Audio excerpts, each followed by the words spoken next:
Kwesi, the last time Kamal Dean was here, it was a former Nasara coordinator. At some point, I think he was a consul something in Saudi Arabia. He's also one of the senior communicators of the NPP. He sat here. And one of the things he said was that the party may be approaching you for some consultancy on what the way forward is. Yes. Have you been approached yet? Yes. Consultancy. In what capacity? Oh, well, you're a very experienced politician. You've been around for a long time.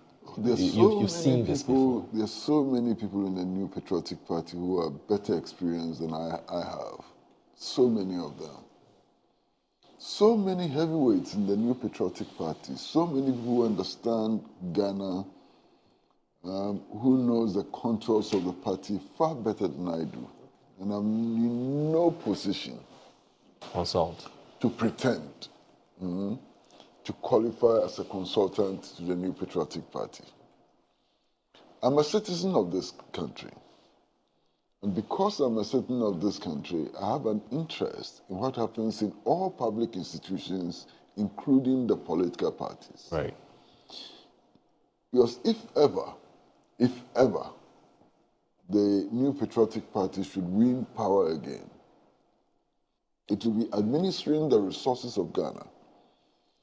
It will be making decisions, important decisions about this country, and they would affect me. And they would affect all of us, 32 million Ghanaians. What do you mean by if ever the NPP should win power again? What would you like me to say? Are you banishing us to a perpetual opposition? What would you like me to say? What's the Futika? If you ever win power, I don't think it's yeah, just that. He's saying that you don't. He's saying you don't wish them well. And that's he's worried. You don't wish them well. It's almost as if you don't. They do want a one-party state. That's what Kwame wanted. Ever coming to power. That's what Kwame wanted, one-party state. So it makes me very uncomfortable. I have no difficulty. Yes. Eugene is my brother and friend. Yes. If he thinks I'm not speaking well, fine. Okay. Let him tell me how to speak, and I'll speak. What do you want me to say? If in the near future you come back to power. So that's what you want me to say. In the near future you come back to power. No problem. It's better what you said earlier. Okay, I've said it. If in the near future you come back to power, fine. Whatever you do would affect me and the 32 million people of Ghana. Okay. And therefore, we have a stake in what happens in your party. And indeed, we have a right. It's a public institution to comment on what is happening in the party.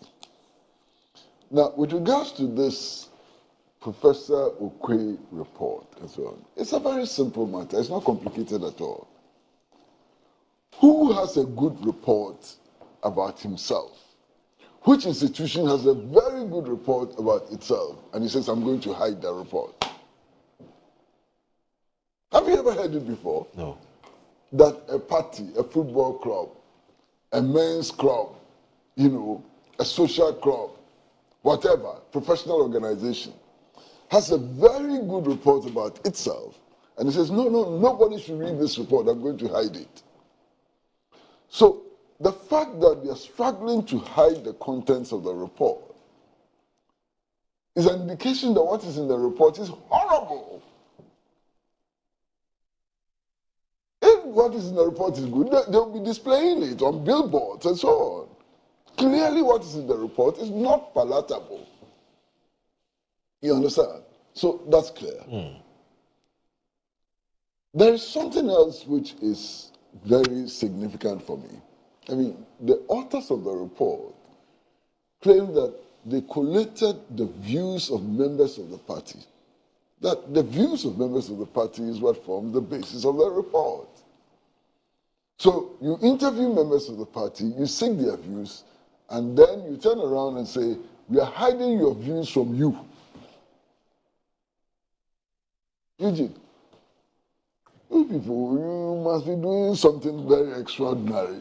You collect the views of your party members and you're hiding their views from the party members. Well, not all of them, I would expect the party to make their views public because some of the things they may have told them are very extremely confidential. I'm saying that those who express those views, give them back their views. What's the problem with that? Yeah, so take that portion, give it to them. Which instead portion? of giving them the entire document. The whole report is the views of party members. Yes, but There's no part of that report which is not the Because views. different people have said We know different the things. views. Oh, you know. Of course. I mean, every card bearer, I would say every card bearer, every member of the NPP, I believe, knows why we lost.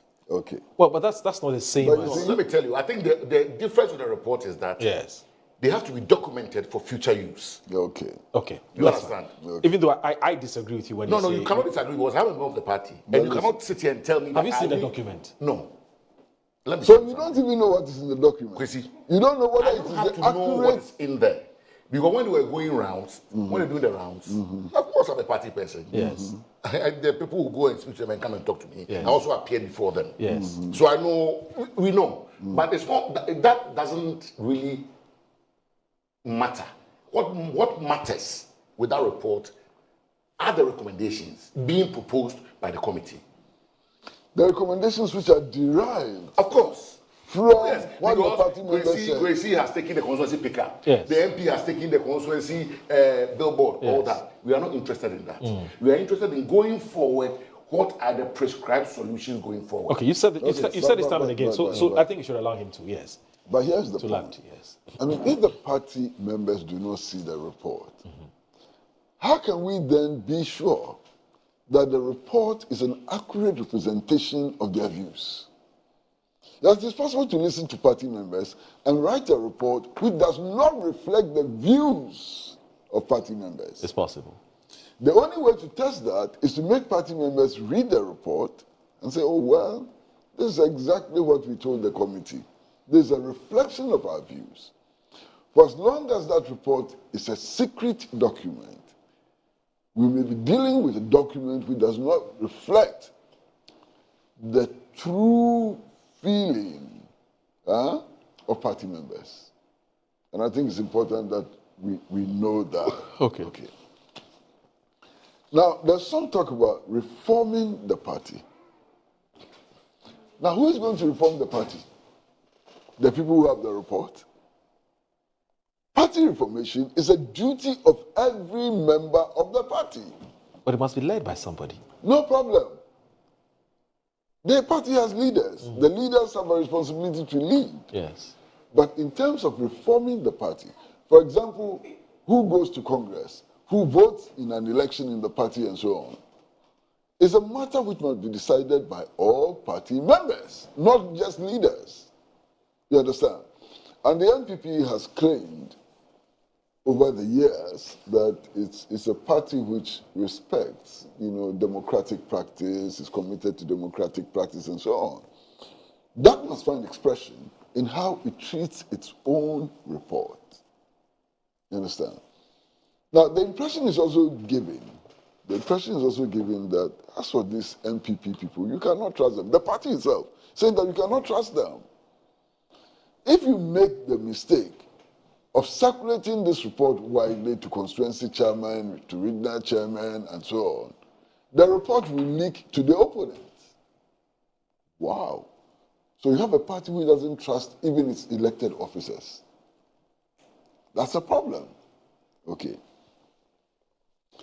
But be that as it may, those who claim to have read the report, we've heard them speaking at what Atta Kennedy describes as the stab and slap tour. You heard Atta Kennedy? I've read it, Yeah. yes. Stab and slap tour. They are telling us what went wrong. They are making references to the document they say is secret. And what they are telling us are not substantially different from what is rumored to be in the report. Right. All right? True. I heard Alhaji Dr. Mahmoud Baumia say that it is arrogance which led them there. Of course, that's the rumor, that's what has even been published on social media and so on, that arrogance played a key part.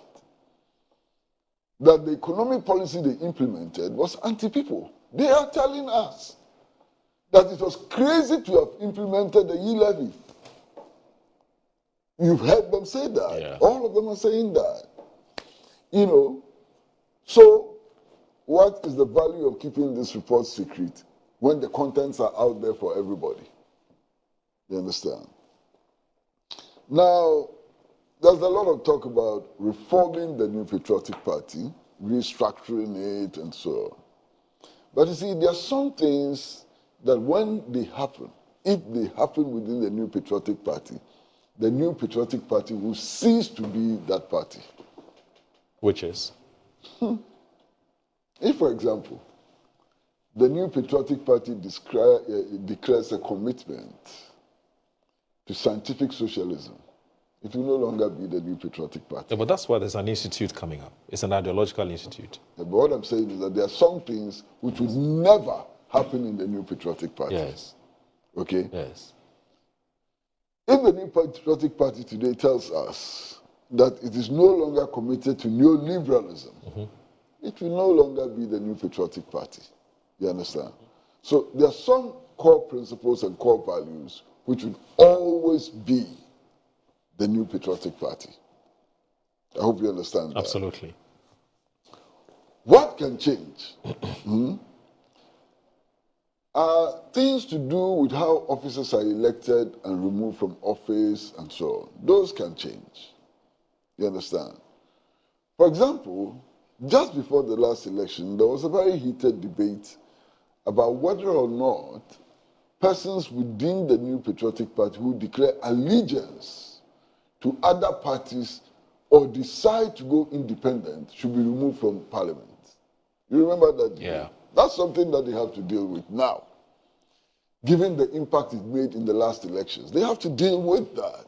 You understand? And it is reasonable for them to deal with that because there's a problem which springs out of their own constitutional, provisions and so on. After the elections, they are now arguing, and you remember very well that some of them have started arguing that those who don't toe the party line automatically lose their membership. Yes. But when they were in power, when this crisis emerged and they went to Supreme Court to seek interpretation of the Constitution and so on, the argument was that you can actually refuse to toe the party line and still be a party member. Wasn't that the argument? Right. This confusion needs to be cleared up. Right. And this confusion can only be cleared up if they work their constitution in order to make the definitions in the constitution tighter. That's the only way to clear up the confusion that they themselves have created out of not opportunism, but out of convenience. When it's convenient for them, fine. You can disagree with the party. You can go independent and challenge the party candidate and still retain your position as member of parliament. When it's not convenient for them, if you disagree with the party, you are no longer a member, and so on. They have to clear these things up, Now, for me, the other significant thing is what Eugene spoke about. Okay. The officers of the party going around the country meeting constituency executives and so on, and talking about what led to their defeat in the last elections. Are they talking about their own faults? Are they talking about their own contribution to the mess which led to the gravest defeat of the New Patriotic Party, or that tradition? Perhaps it is maybe not the gravest, because in 1950... Another Fourth Republic. Yeah, So the Fourth restricted, Republic. yeah, for The sure, Fourth Republic. But the gravest defeat they suffered was at the hands of the Convention People's Party. Right. In the 1951 elections, I think. What do you know? What do you name? It was such a massive defeat. It was an annihilation, complete annihilation. Okay? But in the Fourth Republic, this is the gravest defeat that they have suffered. And they are struggling to come out of the mess, which led to the defeat. Now, I think it's important for the party to have some new credible faces, and there are many in the party. I would think that there are many in the party who still retain some credibility. and who have some element of freshness and so on, who should emerge as the new faces of the party. You know, this party cannot move forward with the old hacks, old hacks who are perceived to be responsible for the massive defeat of the party. It is not possible. They need freshness in that party. Right. You know, and it is up to them.